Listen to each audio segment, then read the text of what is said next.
Greetings, deep diver. Have you ever felt like your mornings are less of a gentle awakening and, I don't know, more of a jarring sprint into obligation? Yeah, like you're caught in yesterday's rearview mirror or already worrying about tomorrow's to-do list. Exactly, before your feet even properly hit the floor. Mm, Well, today we're trying to cut through some of that noise. We're diving into a stack of sources that, well, they offer a different way to greet the day. Mindful morning routines. right. We've gathered insights from places like the Calm blog, My Health Vet, The Good Trade, Behavioral Essentials, and Mindful magazine. The idea is to help you hit pause, take a breath, and really reconnect. Exactly. Our mission today is basically to distill the most impactful nuggets on how you can craft a morning that genuinely serves you. And not just for ticking off tasks, right? No, definitely not. It's more about fostering peace, maybe finding a bit of purpose, and just overall well-being. What's really striking across these sources is this emphasis that mindfulness isn't just sitting down to meditate. Ah. Yeah, it's more a state of presence, Yeah. Something you can apply to any activity. It can transform something mundane into something, well, meaningful. Okay, I like the sound of that. So let's unpack this.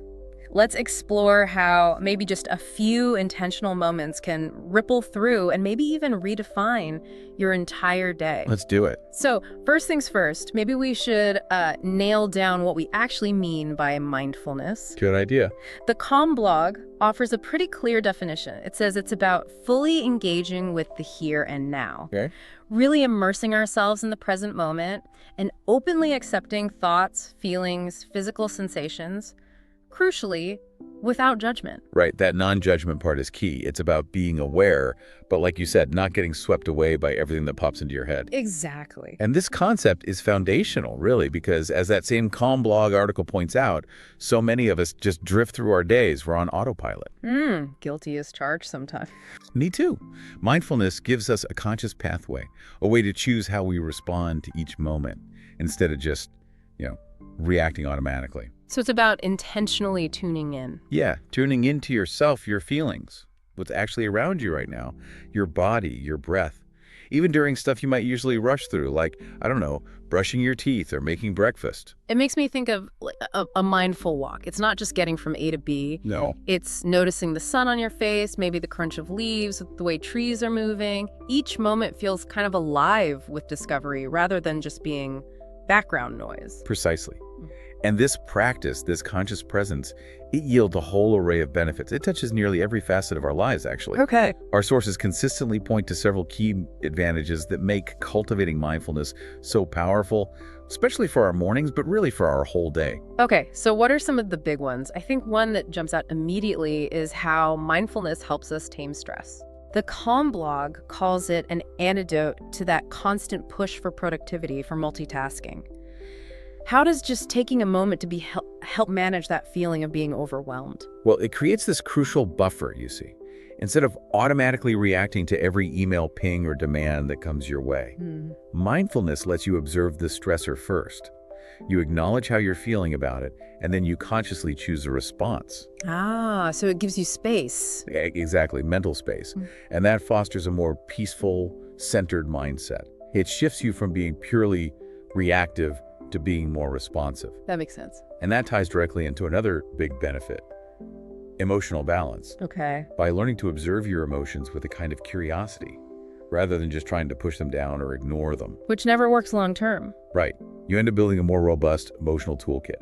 It helps you handle challenging situations, maybe a tough conversation or an unexpected problem with more presence, more grace. It sounds like building resilience, really. It is. It absolutely is. And speaking of resilience, the idea that mindfulness helps with sound sleep that might not be immediately obvious to everyone, how does being present during the day help you sleep better at night? Yeah, it might seem disconnected, but it's all intertwined. The Calm blog explains that by promoting relaxation and significantly reducing anxiety throughout the day, mindfulness naturally leads to more restful nights and then, of course, more energized days. It's a positive cycle. Okay. Plus, when you're more aware of your daily habits, especially the ones that either wind you up or help you wind down, you can start to tweak your routines for better sleep. Right, that self-awareness piece again. Exactly. Which also helps us make wiser choices in general, instead of acting impulsively or having those knee-jerk reactions. We all know those. Oh yeah. Mindfulness helps you see situations more clearly, less clouded by that immediate emotional fog. So you end up making more considered, thoughtful decisions, both at home and at work. And I imagine for a lot of listeners, the idea of finding tools to ease anxiety is a huge draw. How does mindfulness specifically tackle anxiety? That's a really important one. For people struggling with anxiety, mindfulness offers a powerful framework. It fosters this non-judgmental awareness Okay. that helps you see anxiety not as who you are, but as a temporary state, like a passing cloud, Rather than a permanent fixture. Precisely. By simply observing anxious thoughts and feelings without getting all tangled up in them, you can significantly reduce the intensity of the anxiety and find greater mental clarity. It's really about shifting your relationship with the anxiety. That's a really profound way of looking at it. It sounds like these simple, intentional moments, they really can ripple through your entire day, improving everything from how clearly you think to how well you sleep. Absolutely. The potential impact is huge. Now, I know what many of you listening might be thinking right now. This sounds wonderful, but honestly, I just don't have an hour for some elaborate routine every morning. Yeah, that's a common hurdle, isn't it? Definitely. But this is where our sources introduce something really compelling. It's Pilar Gerasimo's revolutionary 3-minute morning ritual. We found this mentioned in Mindful magazine and also Behavioral Essentials. This concept is a true game changer. I really think so. Because it directly counters that pressure so many of us feel. That pressure to wake up at 4 a.m. for marathon meditation sessions or intense workouts. Right, the superachiever morning routine pressure. Exactly. As Behavioral Essentials puts it so well, you always have enough time to just chill, even if it's only for 3 minutes. The genius is its accessibility. It's about starting incredibly small, making mindfulness feel attainable for absolutely anyone, even on the most chaotic mornings. So 3 minutes. What exactly do you do in those 3 precious minutes? The instructions from Pilar Gerasimo, detailed across these sources, they're actually beautifully simple but seem quite effective. Okay, first, and this seems crucial, the very first thing when you get up, before anything else. Like before coffee, before the phone. Definitely before the phone or laptop. That's a big one. You choose any activity that makes you feel good, genuinely good, and you just enjoy it for at least 3 minutes. So what kind of activity? Could be anything, really. A few moments of quiet reflection, maybe some gentle stretching, stepping outside just to hear the birds, or even just mindfully savoring a glass of water, whatever feels nourishing to you. Okay, simple enough. Second step. Before and during this time, you actively avoid all exposure to technology, media, news, even maybe complex chats with other people. So no scrolling social media, checking email, glancing at headlines. None of it. Protect that space. Yeah. Third, you use the last few moments of your 3 minutes to set an intention for the day. Maybe visualize how you want it to unfold, or perhaps just reflect on something you're genuinely grateful for. It helps guide your mindset. Setting the tone. Exactly. And fourth, the final step.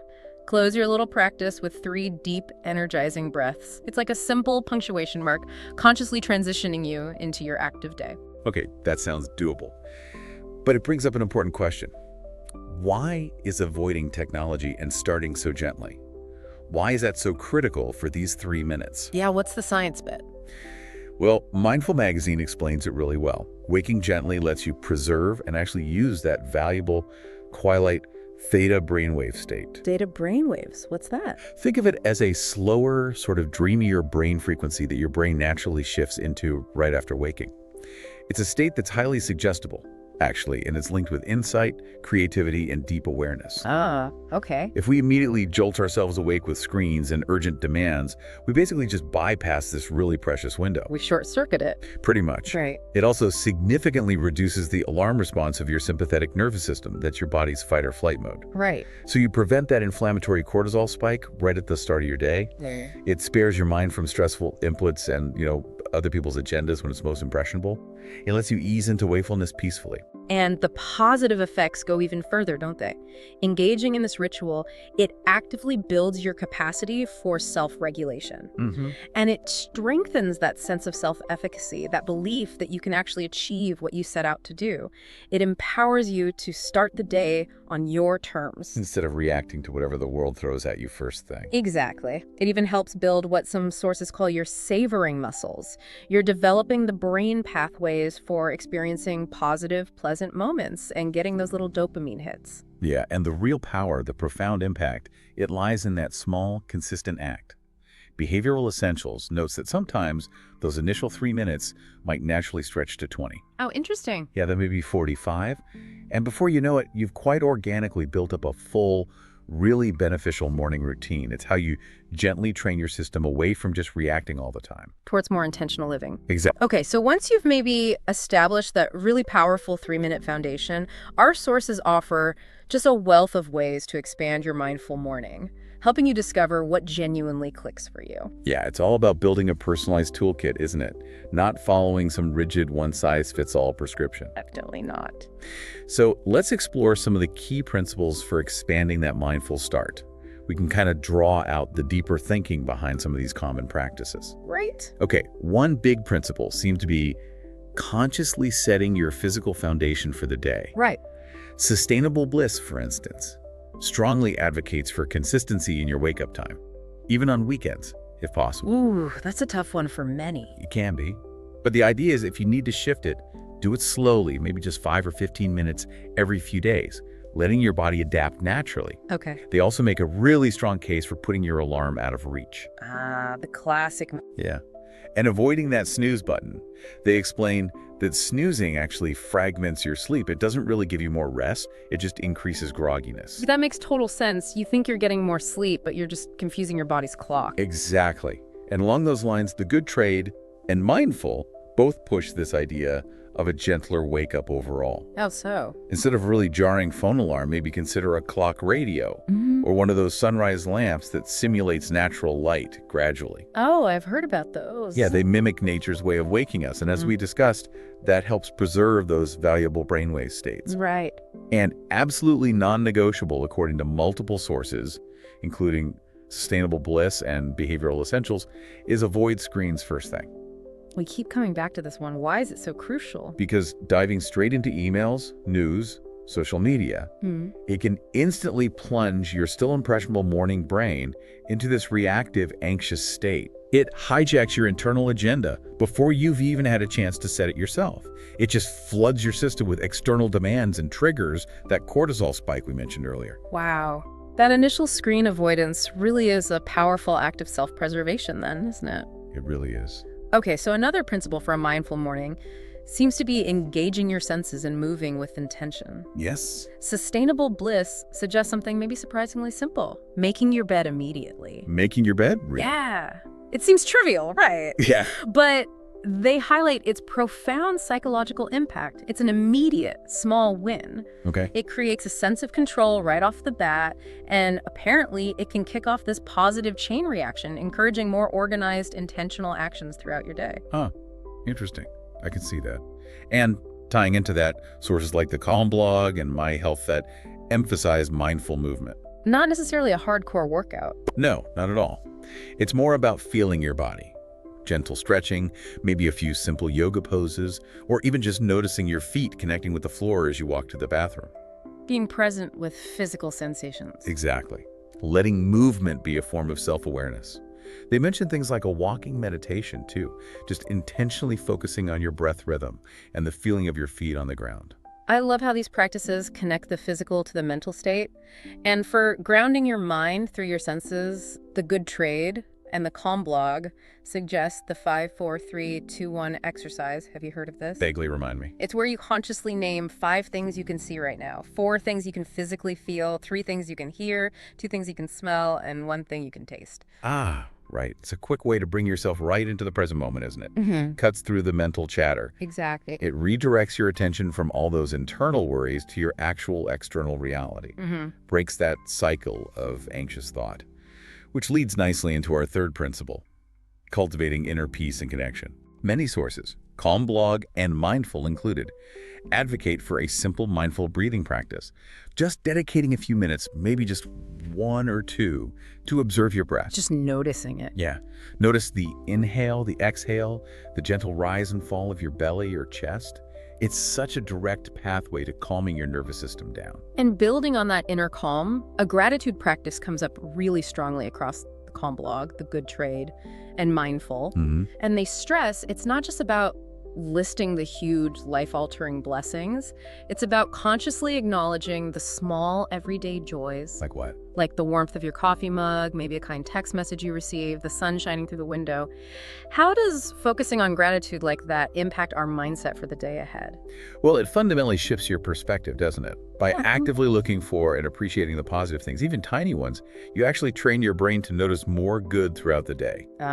Fighting that negativity bias. Exactly. It fosters a more optimistic, resilient outlook. And alongside this, the good trade suggests setting intentions for the day. Beyond just a to-do list. Yeah, definitely. Ask yourself, what kind of energy do I want to bring today? What quality, maybe patience or kindness or focus do I want to embody?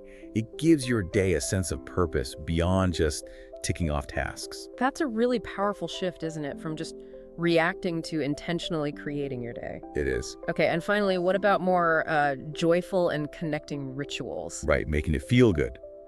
The good trade in sustainable bliss encourage making your morning coffee or tea a slow sensory ritual. Instead of just chugging it down while checking emails. Exactly. Maybe use a French press, choose a mug you love, really inhale the aroma, savor each sip.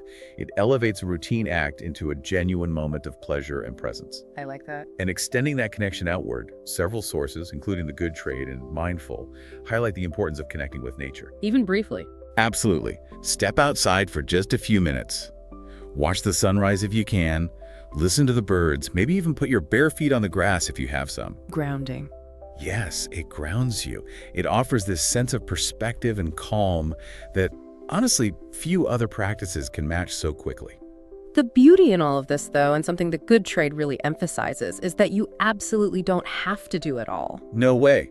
That would be overwhelming. Totally. It's about finding what feels good for you, and as they put it, kind of asking your mornings what you need from them. Don't let all the shoulds drown you out. Right. Focus on what truly serves you right now, building your routine one intentional moment at a time. Yeah. It's a process.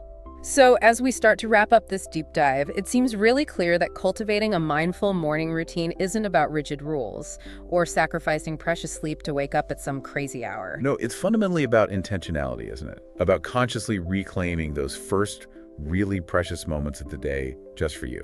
Whether that's literally 3 minutes of focused breathing, or maybe a peaceful moment just savoring your coffee, or even something as simple as making your bed with full attention. Exactly. These seemingly small acts, they accumulate. They really do. They build self-awareness, they build emotional resilience, and they empower you to start your day on your own terms. Instead of immediately being pulled by emails, news alerts, other people's demands. Right. You're setting your own tone first. So what does all this mean for you, our listener? Well, it means you have this profound power, really, to transform your mornings, to shift from running on autopilot to moving with intention. And our sources consistently remind us it's perfectly okay if not every single day is perfect. That's not the goal. No pressure. No. The real aim is to establish healthy, sustainable patterns, things you can genuinely enjoy and benefit from for a lifetime, approaching them with, gentleness and consistency. Okay, so here's a final provocative thought for you to carry into your day. If consistently investing just 3 minutes in your mindful morning can potentially create such profound shifts, how might intentionally reclaiming just one single morning minute change not just your day, but maybe your entire relationship with time itself?